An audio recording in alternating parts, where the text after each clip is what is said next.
Hi there, I'm Caroline Taylor and welcome to the Ingles table.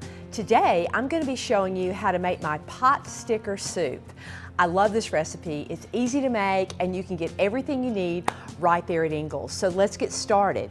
So this is so simple, it's going to take no time to put it together with a little bit of preparation. So I've started with some low sodium chicken stock.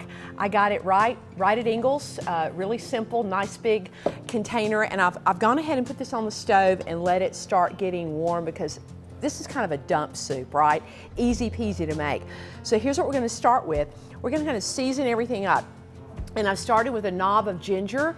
I like to put the whole piece in there and let it kind of permeate the broth. If you really love that big ginger flavor, to get more flavor, it seems counterintuitive, just grate it. Grate it on your microplaner right into the sauce. It'll give you more flavor. This keeps it a little more subtle. But again, whatever you like. So I'm gonna put that right in there.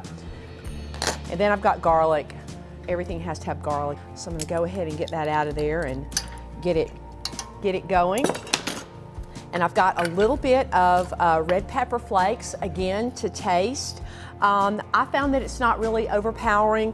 We like a little red pepper in our family. So this is like maybe 1/4 teaspoon of red pepper flakes, again, to give that broth really, really good flavor. And then we're gonna, got some slivered onions, and I think I've got onions and I've got red peppers, and I think it's kind of important just for presentation, not for taste, because it's still going to be delicious.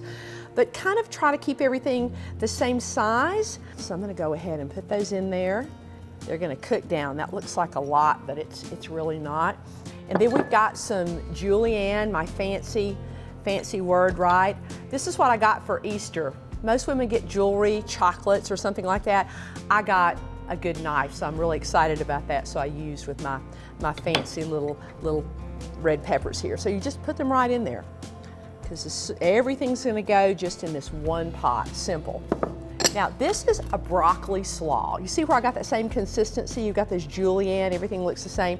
This came right out of the produce department at Ingles, and it's got just shredded broccoli stalks and a little bit of carrot, and I think there's a tiny bit of red cabbage in there. Again, gives it a lot of flavor, and I'm gonna go ahead and put that in there too. Again, this is really gonna cook down and soften up.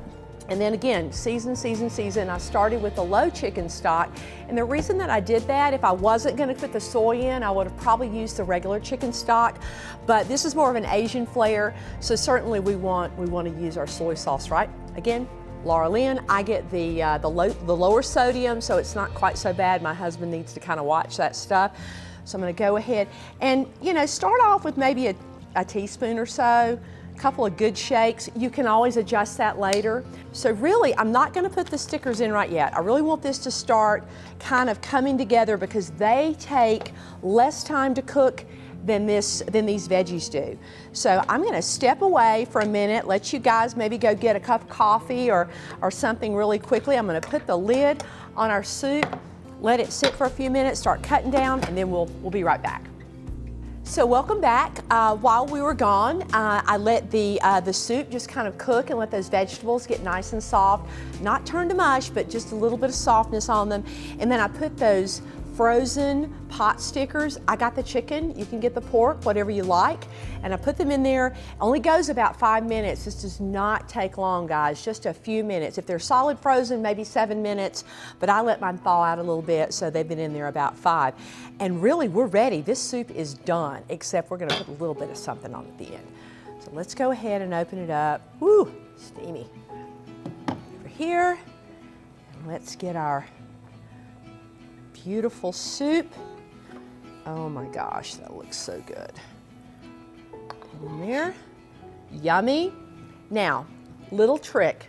The thing that's gonna really make it taste like it came from a restaurant, only better, is some toasted sesame oil. Normally I would put everything in one pot but I wouldn't do that with this. It tends to kind of separate and float on top, and then one person might get a lot of it, which is too much. This stuff is really, really strong, but it's just plain toasted sesame oil. You do need to, after you've taken it off the shelf and opened it up, you want to put it in the refrigerator because it will go bad. It's a very delicate oil. So what I like to do is just put a little drizzle, just a little bit. If somebody wants more, certainly put the little container out there and they can have it. And got my handy dandy knife I told you I got for Easter. Not many women get knives for Easter, but I was thrilled with this. And the green onion just adds that little pop of freshness and wonderful. And we're gonna top that off. Ah, that looks so good. They're gonna take this away from me and take a picture of it later. Okay, and that's it. This is my Asian pot sticker soup, and thanks so much for joining me here at the Ingles table. Be sure and check out the rest of the website for more tips, tricks, and recipes, and I'll see you next time. Bye-bye.